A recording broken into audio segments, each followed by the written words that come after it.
السلام علیکم ورحمۃ اللہ وبرکاتہ۔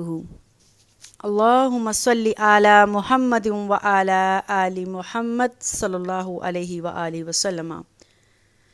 پچھلے 2 پارٹس میں ہم نے دیکھا ہے کہ امام حسین اور اہل بیت مدینہ شریف کو چھوڑ کر مکہ ہجرت کر گئے ہیں، اور مکہ اس لیے ہجرت کی کہ یزید نے امام حسین کو اپنی بیعت کرنے کا حکم دیا ہے، اور نانا کا یہ جگر پارا جگر گوشہ کبھی بھی کیسے شخص کی بیعت نہیں کر سکتا ہے جو حضرت محمد صلی اللہ علیہ وسلم کے دین کی اتباع کرنے والا نہ ہو۔ امام حسین کو مکہ آئے ہوئے تقریباً 4 ماہ ہو گئے ہیں، اور کوفہ والوں کی طرف سے 100 سے اوپر خطوط وصول ہوئے جس میں امام حسین کو کوفہ آنے کی دعوت دی گئی ہے۔ امام حسین رضی اللہ تعالیٰ عنہ نے اپنے چچا زاد بھائی مسلم بن عقیل رضی اللہ تعالیٰ عنہ کو کوفہ بھیجا تاکہ یہ معلوم کیا جا سکے کہ واقعی یہ خطوط کوفہ والوں نے ہی بھیجے ہیں۔ جب حضرت مسلم بن عقیل رضی اللہ تعالیٰ عنہ کوفہ گئے تو وہاں کے لوگوں نے بہت زیادہ حضرت مسلم بن عقیل کے ہاتھ پر حضرت حسین کے لیے رضی اللہ تعالیٰ عنہ کے لیے بیعت کر لی۔ ان لوگوں کی تعداد تقریباً 18,000 کے قریب تھی، اور یہ دیکھ کر حضرت مسلم بن عقیل نے امام حسین رضی اللہ تعالیٰ عنہ کو ایک خط لکھا اور کہا کہ کوفہ والے چاہتے ہیں کہ آپ ان کے امیر بنیں، وہ اور آپ کے ہاتھ پر بیعت کرنا چاہتے ہیں۔ یہ خط مکہ کی طرف چلا گیا، لیکن ساتھ ہی ساتھ کوفیوں نے حضرت مسلم بن عقیل رضی اللہ تعالیٰ عنہ کو بہت ہی بے دردی سے شہید کر دیا۔ کوفہ کے گورنر عبید اللہ ابن زیاد، جو ابن زیاد کے نام سے مشہور تھا، اس لعین نے حضرت مسلم بن عقیل کو بہت ہی بے دردی سے شہید کر دیا۔ جب یہ خبر مکہ میں امام حسین رضی اللہ تعالیٰ عنہ کو پہنچی تو امام حسین رضی اللہ تعالیٰ عنہ نے اب کوفہ کی طرف سفر باندھ دیا۔ اب چونکہ مقصد اور زیادہ بڑا ہو گیا تھا، آپ رضی اللہ تعالیٰ عنہ کا پیچھے ہٹنا بہت مشکل ہو گیا تھا۔ حضرت عبداللہ ابن جعفر اور عمر بن سعد رضی اللہ تعالیٰ عنہم دونوں نے حاکم مکہ کے سفارش پر ایک خط امام حسین رضی اللہ تعالیٰ عنہ کے پاس لے کر گئے اور ان کو بتایا کہ کوفہ کے لوگوں پر اعتبار کرنا مناسب نہیں، چنانچہ آپ کوفہ نہ جائیں۔ عمر بن سعد تو اس بات پر بھی وعدہ کیا کہ آپ مکہ واپس آ جائیں تو میں یزید کے ساتھ آپ کے معاملات طے کروا دوں گا اور آپ کو یزید کوئی نقصان نہیں پہنچا پائے گا۔ لیکن امام حسین نے اپنے نانا کی سیرت پر عمل کیا۔ کب؟ جب لوگ آپ صلی اللہ علیہ وسلم کے چچا ابو طالب کے پاس آئے تھے کہ محمد صلی اللہ علیہ وسلم کچھ ہمارے دین پر عمل کر لے، کچھ ہم اس کے دین پر عمل کریں گے۔ اللہ کے نبی صلی اللہ علیہ وسلم نے بہت ہی تاریخی الفاظ کہے تھے، اللہ کی قسم اگر یہ کافر میرے دائیں ہاتھ پر چاند اور دائیں ہاتھ پر سورج اور بائیں ہاتھ پر چاند بھی رکھ دیں تو میں کبھی بھی ان کے دین کی اتباع نہیں کروں گا۔ سیم وہی امام حسین رضی اللہ تعالیٰ عنہ نے بھی عمر بن سعد کو کہا کہ میں اپنے نانا کی سیرت پر عمل کروں گا، اور امام حسین رضی اللہ تعالیٰ عنہ نے کوفہ کی طرف سفر جاری رکھا۔ حضرت عبداللہ ابن جعفر مکہ واپس آ گئے، مگر اس نے اپنے 2 بیٹوں اون اور محمد کو اس قافلے کے ساتھ روانہ کر دیا۔ یہ قافلہ مکہ سے کوفہ کی طرف چل پڑا۔ راستے میں ایک مشہور شاعر فرزدوق نے امام حسین رضی اللہ تعالیٰ عنہ سے کچھ باتیں کی اور کچھ تاریخی الفاظ کہے۔ دراصل وہ اشعار تھے جس میں امام حسین رضی اللہ تعالیٰ عنہ سے کہا، اے شیر خدا، لوگوں کے دل آپ رضی اللہ تعالیٰ عنہ کے ساتھ ہیں، لیکن تلواریں بنو امیہ کے ساتھ ہیں۔ قضائے الہی آسمان سے اتر آئی ہے اور اللہ تعالیٰ جو چاہتا ہے وہ کرتا ہے۔ امام حسین سمجھ گئے کہ کوفہ والے دغا بازی کریں گے، لیکن ان کو اپنے نانا کے دین پر عمل کرنا تھا۔ انہوں نے وہی کوفہ کا سفر جاری رکھا۔ ادھر کوفہ میں ابن زیاد جو گورنر یزید نے مقرر کیا تھا، وہ اسی لیے کیا تھا کہ وہ ایک سخت گورنر تھا، اور یزید جانتا تھا کہ امام حسین کے خلاف یہ صحیح کارروائی کر سکتا ہے، نعوذ باللہ۔ امام حسین کی روانگی کی جیسے ہی اس کو اطلاع ملی، اس نے اپنے ایک سپہ سالار ابن نمیر کو آگے بھیجا۔ امام حسین رضی اللہ تعالیٰ عنہ بھی قادسیہ تک نہیں پہنچے تھے کہ اس کا ایک سپہ سالار وہاں پہنچ گیا، اس بات کے لیے کہ امام حسین کو روکا جا سکے۔ امام عالی مقام امام حسین رضی اللہ تعالیٰ عنہ ابھی حاجر ایک جگہ کا نام ہے، وہاں پہنچے تھے کہ اہل کوفہ والوں کی طرف ایک خط لکھا اور اس خط کو بھیجا حضرت قیس رضی اللہ تعالیٰ عنہ کے ہاتھ۔ اس خط میں امام حسین نے یہ اطلاع دی کہ ہم کوفہ آنا چاہتے ہیں، ہمیں کوفہ بلایا گیا ہے، اور اپنا مقصد بھی بتایا۔ امام حسین نے یہاں پر بھی اپنے نانا کی سیرت پر عمل کیا۔ جب حضرت محمد صلی اللہ علیہ وسلم غزوہ حنین کے لیے گئے تو آپ نے رات کو اس شہر کے باہر پڑاؤ کیا، شہر کے اندر داخل نہیں ہوئے، لڑائی جھگڑا قتل و قتال شروع نہیں کیا، بلکہ حنین والوں کو اطلاع دی کہ ہم آنا چاہتے ہیں۔ اسی طرح فتح مکہ کے موقع پر اللہ کے نبی صلی اللہ علیہ وسلم رات کو پہنچ گئے تھے لیکن شہر میں داخل نہیں ہوئے۔ بزدل کبھی بھی رات کی اندھیروں میں لوگوں کے گھروں میں داخل نہیں ہوتے، بغیر اطلاع دیے داخل نہیں ہوتے۔ اس شیر خدا نے بھی حضرت قیس رضی اللہ تعالیٰ عنہ کے ایک خط لکھا اور وہ خط بھیجا تاکہ کوفہ والوں کو پتہ چل سکے کہ امام حسین رضی اللہ تعالیٰ عنہ آ رہے ہیں اور کس مقصد کے لیے آ رہے ہیں۔ جب امام حسین کے قاصد حضرت قیس رضی اللہ تعالیٰ عنہ ابھی قادسیہ کے مقام ہی تک پہنچے تھے تو وہاں پر ابن زیاد کی فوجیں پہلے ہی تیار تھیں جو حضرت حسین رضی اللہ تعالیٰ عنہ کے خلاف کھڑی تھیں، اور حضرت قیس کو جیسے ہی انہوں نے دیکھا وہ پکڑ کے ابن زیاد کے پاس لے گئے۔ جب حضرت قیس رضی اللہ تعالیٰ عنہ ابن زیاد ملعون کے پاس پہنچے تو ابن زیاد نے حضرت قیس رضی اللہ تعالیٰ عنہ کو پکڑ لیا اور اپنے کرندوں کے حوالے کر دیا۔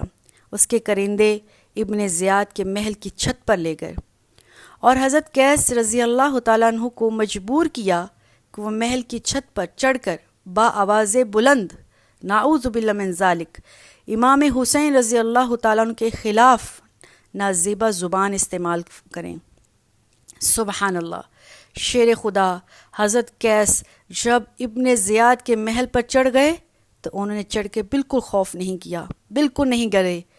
انہوں نے با آواز بلند سب سے پہلے اللہ کی حمد و ثنا بیان کی، اس کے بعد حضرت محمد صلی اللہ علیہ وسلم پر درود پاک پڑھا اور پھر لوگوں کو مخاطب ہو کر کہا، اے اہل کوفہ، حضرت حسین ابن علی رسول اللہ صلی اللہ علیہ وسلم کے جگر گوشہ ہیں، نواسۂ رسول ہیں، اور حضرت محمد صلی اللہ علیہ وسلم کی صاحبزادی سیدہ فاطمہ سلام اللہ علیہا کے صاحبزادے ہیں۔ حضرت حسین اس وقت اللہ کی تمام مخلوق میں سب سے افضل ترین ہیں۔ میں تمہاری طرف اس لیے بھیجا گیا ہوں کہ میں حضرت امام حسین کا قاصد بنا کر بھیجا گیا ہوں۔ امام حسین اس وقت حاجر کے مقام پر قیام پذیر ہیں اور تم لوگوں کو چاہیے اپنے اس امام کا استقبال کرو۔ اس کے بعد حضرت قیس نے ابن زیاد ملعون کے اوپر لعن طعن کی، لعنت بھیجی اور با آواز بلند کوئی خوف نہیں کیا، اور حضرت علی کرم اللہ وجہہ کے لیے دعائے مغفرت کی۔ اللہ اکبر۔ ابن زیاد نے جب یہ دیکھا حضرت قیس کی بہادری اور دلیری اس قدر ہے کہ وہ حیران ہو گیا اور اپنے بھیڑیوں جیسے سپاہیوں کو حکم دیا کہ حضرت قیس کو محل کی بلندی سے نیچے پھینک دیا جائے۔ ظالموں نے حضرت قیس رضی اللہ تعالیٰ عنہ کو محل سے نیچے پھینک دیا، نیچے گرتے ہی آپ شہید ہو گئے۔ انا للہ و انا الیہ راجعون۔ اور نیچے گرتے ہی حضرت قیس رضی اللہ تعالیٰ عنہ کی وجود مبارک کی تمام ہڈیاں ٹوٹ گئی۔ کربلا کی تاریخ کا یہ دوسرا شہید ہے۔ پہلا شہید حضرت مسلم بن عقیل تھا، اسی کو ایسے ہی گرایا گیا، ان کی بھی ایسے ہی شہادت ہوئی، اور یہ راہ حق میں کربلا کی راہ میں جانے والا دوسرا شہید ہے۔ اب امام عالی مقام امام حسین رضی اللہ تعالیٰ عنہ کوفہ کی طرف بڑھنے لگے۔ آپ رضی اللہ تعالیٰ عنہ کو کہیں نہ کہیں علم ہو چکا تھا کہ حضرت قیس جو ابھی تک واپس نہیں آئے، ان کا حال بھی یزیدیوں نے حضرت مسلم بن عقیل کی طرح کیا ہوگا، یعنی ان کو شہید کر دیا ہوگا۔ اسی لیے امام عالی مقام امام حسین رضی اللہ تعالیٰ عنہ نے مزید کوفہ کی طرف سفر جاری رہا۔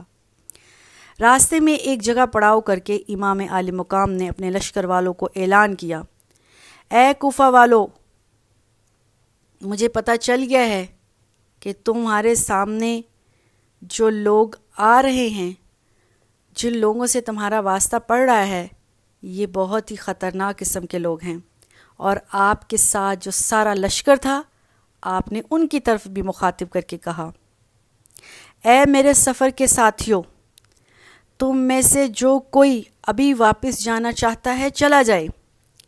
کوفہ والوں کی دغا بازیوں کا تمہیں علم ہو چکا ہے، جو چاہے میرے ساتھ سفر جاری رکھے، جو نہیں چاہتا وہ واپس چلے جائے، میں کسی کے سر کا ذمہ اپنے لیے نہیں رکھنا چاہتا۔ یہ اعلان سنتے ہی وہ لوگ جو مکہ کے بعد راستے میں اس سفر کے ساتھ بنے تھے، جڑے تھے، وہ لوگ سارے کے سارے واپس چلے گئے۔ صرف وہی لوگ امام حسین رضی اللہ تعالیٰ عنہ کے ساتھ رہے جو اہل بیت تھے اور جو مدینہ سے آپ صلی اللہ علیہ وسلم، آپ رضی اللہ تعالیٰ عنہ کے ساتھ جڑے تھے۔ آپ رضی اللہ تعالیٰ عنہ نے پھر سفر شروع کیا اور چلتے چلتے آپ مقام عقبہ تک پہنچے۔ وہاں پر ایک عرب ملا۔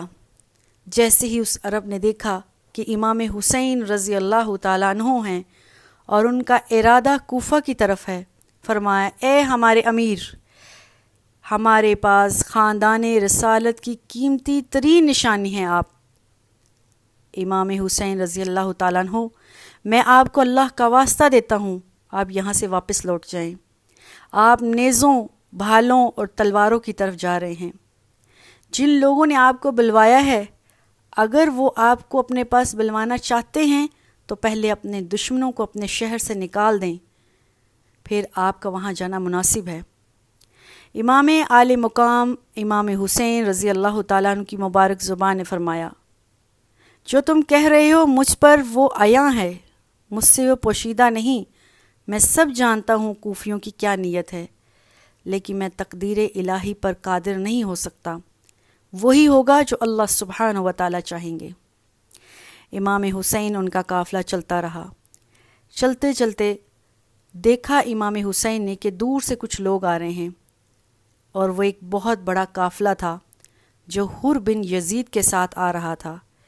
امام حسین نے جیسے ہی دیکھا کہ ایک قافلہ اور ایک لشکر آ رہا ہے گھڑ سواروں کا، امام حسین رضی اللہ تعالیٰ عنہ نے اپنے قافلہ والوں کو وہیں پڑاؤ کرنے کا حکم دیا۔ وہاں ایک پہاڑی کے سائے کے نیچے امام حسین رضی اللہ تعالیٰ عنہ نے اور ان کے لشکر والوں نے پڑاؤ ڈال دیا۔ ظہر کی نماز کا وقت ہوا۔ امام حسین رضی اللہ تعالیٰ عنہ نے اذان کا حکم دیا اور سب کو وضو کرنے اور پانی پینے کا حکم دیا۔ آپ رضی اللہ تعالیٰ عنہ نے کہا کہ خود سیر ہو کر پانی پیو اور اپنے جانوروں کو بھی پانی پلاؤ، کیونکہ پانی کا مقام امام حسین کے قریب تھا، اور وہ جو مقابل فوج آئی تھی حر بن یزید کی، اس کو بھی امام حسین رضی اللہ تعالیٰ عنہ نے پانی پینے کی دعوت دی۔ سبحان اللہ، یہ انداز ہے، یہ تربیت ہے نانا کی، یہ تربیت ہے حضرت محمد صلی اللہ علیہ وسلم کی کہ اپنے دشمنوں کے ساتھ بھی رحمت للعالمین بننا ہے۔ یہی طریقہ امام حسین نے اپنایا، اپنے دشمنوں کو بھی پانی پلایا، ان کی ضیافت کی، اور ان سے پوچھا کہ ہم ظہر کی نماز ادا کرنے والے ہیں، کیا تم ہمارے ساتھ نماز ادا کرو گے؟ تو اس گروہ نے اور امام حسین کے گروہ نے مل کر نماز پڑھی۔ اس نماز کی امامت امام حسین رضی اللہ تعالیٰ عنہ نے کروائی۔ جہاں حسین ہو کوئی اور امام نہیں ہو سکتا ہے۔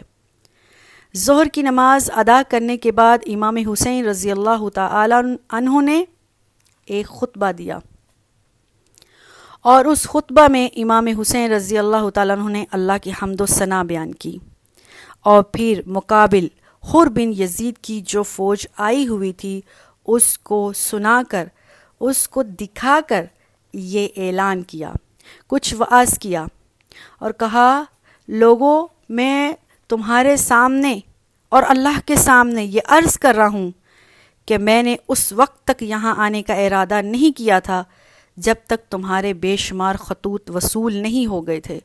تم لوگوں نے بار بار مجھے کوفہ آنے کی دعوت دی، تمہارا اس قدر اصرار تھا کہ میں کوفہ آنے پر مجبور ہو گیا۔ اب اگر تم اپنے وعدوں پر قائم ہو تو ہم کوفہ چلے جائیں گے، وگرنہ ہم ابھی اسی وقت اپنی رائے کو تبدیل کرتے ہیں اور ہم واپس جہاں سے آئے تھے وہیں چلے جائیں گے۔ امام حسین رضی اللہ تعالیٰ عنہ نے جب یہ خطبہ مکمل کیا اس وقت تک حر بن یزید نے ایک لفظ بھی منہ سے نہیں نکالا، اس لیے کہ امام حسین بول رہے تھے۔ جہاں امام حسین امامت کرائیں وہاں کوئی اور امام نہیں ہو سکتا، جہاں امام حسین بات کریں وہاں کسی اور کی جرت نہیں ہو سکتی کہ وہ بات کرے۔ جیسے ہی امام حسین رضی اللہ تعالیٰ عنہ نے اپنا واز مکمل کیا، حر بن یزید نے کہا، اے ہمارے امیر، ہمیں ان خطوط کا کچھ بھی نہیں پتہ، وہ خط کس نے لکھے؟ امام عالی مقام امام حسین رضی اللہ تعالیٰ عنہ نے وہ خطوط کا تھیلا کھولا اور سارا ان کے سامنے الٹ دیا۔ جب حر بن یزید نے دیکھا کہ بہت سے خطوط آئے ہیں، حر بن یزید نے کہا، اے امام، ہمارے سامنے ان خطوط کی کوئی بات نہیں کی گئی، مجھے تو ابن زیاد نے اس لیے آپ کے پاس بھیجا ہے کہ میں آپ کو روک سکوں کہ آپ کوفہ نہ جائیں۔ امام حسین رضی اللہ تعالیٰ عنہ فرماتے ہیں کہ تم مجھے اس لیے منع کر رہے ہو، تم لوگوں نے تو خود مجھے کوفہ آنے کی دعوت دی ہے۔ اور اس کے بعد امام حسین رضی اللہ تعالیٰ عنہ نے فرمایا، اے حر بن یزید، تمہاری ماں تمہیں روئے۔ یہ بات سن کر حر نے کہا، اللہ کی قسم، آپ رضی اللہ تعالیٰ عنہ کے علاوہ اگر کوئی اور میری ماں کا اس طرح سے ذکر کرتا تو میں بھی اس کی ماں کا اسی طرح سے ذکر کرتا، مگر آپ تو امام حسین ہیں، آپ کی ماں سیدہ فاطمہ کائنات کی سردار ہیں اور آپ کی والدہ رسول اللہ صلی اللہ علیہ وسلم کی بیٹی ہیں۔ امام حسین نے فرمایا، اب بتاؤ تمہارا کیا ارادہ ہے؟ حر بن یزید نے کہا، مجھے آپ کے ساتھ قتال کرنے کا حکم نہیں دیا گیا، مجھے صرف یہ کہا گیا ہے کہ میں آپ کو لے کر کوفہ چلا جاؤں۔ اس پر امام حسین نے کہا، میں تمہارے ساتھ کوفہ اس شرط پر جاؤں گا، اگر کوفہ والے چاہتے ہیں کہ میں وہاں جاؤں، وہ میرے ہاتھ پر بیعت کریں اور مجھے اپنا امیر مان لیں، اس کے علاوہ میں کوفہ نہیں جاؤں گا، یا پھر ہمیں اجازت دی جائے ہم واپس مدینہ کی طرف چلے جائیں۔ یہ بات حر بن یزید کے لیے نامناسب تھی، اس لیے نامناسب تھی کہ وہ نہیں چاہتا تھا کہ امام حسین رضی اللہ تعالیٰ عنہ وہاں سے جائیں۔ حر بن یزید ایک نیک دل انسان تھا، اور یہ یزید کا بیٹا نہیں تھا، یہ کوئی اور یزید تھا جس کا بیٹا تھا، اور یہ امام حسین رضی اللہ تعالیٰ عنہ کے ساتھ تھے۔ یہ چاہتے تھے کہ امام حسین کوفہ کے امام بنے، امیر بنے، اور تمام لوگ ان کے ہاتھ پر بیعت کریں، لیکن ابن زیاد کے حکم کے پابند بھی تھے۔ اب جب اس نے دیکھا کہ امام حسین رضی اللہ تعالی عنہ کوفہ اس شرط پر جانا چاہتے ہیں کہ کوفی امام حسین کے ہاتھ پر بیعت کریں، وگرنہ امام حسین واپس جانا چاہتے ہیں، تو حر بن یزید نے کہا، مجھے ابن زیاد نے حکم دیا ہے میں آپ کو کوفہ لے کر آؤں، وگرنہ وہ میرا سر قلم کر دے گا۔ اے امیر المؤمنین، اے امام حسین رضی اللہ تعالیٰ عنہ، آپ ہمارے آقا ہیں، مولا ہیں، آپ اگر کوفہ نہ گئیں تو میرا سر قلم کر دیا جائے گا، اور آپ مدینہ بھی واپس نہ جائیں، وہ بھی آپ کے لیے خطرے سے خالی نہیں ہوگا، آپ کسی ایسی سرزمین پر چلے جائیں جہاں آپ کو امان دیا جائے، جو آپ کے لیے سیف ہو، جو آپ کے لیے امن کا باعث بنے۔ چنانچہ حر بن یزید نے یہی مناسب سمجھا کہ وہ واپس کوفیوں کے پاس نہ جائے، وہ امام حسین رضی اللہ تعالیٰ عنہ کے لشکر میں شامل ہو گئے اور کہا، اے امام، آپ میرے امام ہیں، میں آپ کا گائیڈن بن کر، آپ کا رہنما بن کر آپ کے ساتھ چلوں گا، جس راستے کے آپ مسافر بنیں گے میں اس راستے میں ہی آپ کے ساتھ چلوں گا۔ چنانچہ حر بن یزید نے اپنا ارادہ کوفہ کی طرف واپس جانے کی بجائے امام حسین رضی اللہ تعالی عنہ کے لشکر کے ساتھ جوڑ دیا، اور لشکر اسلام جس راستے پر چلنا شروع ہو گیا، حر بن یزید بھی اسی راستے پر چل پڑا۔ اللہ سے دعا ہے اللہ سبحانہ و تعالی ہم میں سے جس کی بھی کایا پلٹی نہیں ہے، جس کے دل کا قبلہ ابھی نہیں بدلا ہے، جو ابھی تک اللہ اس کے رسول کے احکامات پر صحیح طرح پر عمل نہیں کر رہا ہے، غور و فکر نہیں کر رہا ہے، وہ ابھی اسی وقت اپنی زندگی کو بدل لے، وہ امام حسین رضی اللہ تعالی عنہ اہل بیت سے محبت کرنے والا بن جائے، وہ اللہ اس کے رسول کے احکامات کا کاربند ہو جائے۔ زندگی میں جب بھی ہم اللہ کی طرف مڑ لیں، یو ٹرن کر لیں، وہی ٹائم سب سے بہترین ہوتا ہے۔ اللہ سے دعا ہے اللہ ان کی قربانیوں کو قبول کرے، آمین۔ اللہ ہمیں اہل بیت سے محبت کرنے کی توفیق دے، آمین۔ اور اللہ ان کی قربانیوں کی وجہ سے ہماری اولادوں کی بھی اصلاح کر دے، اللہ ان کو بھی ان کے راستے پر چلا دے۔ السلام علیکم ورحمۃ اللہ وبرکاتہ۔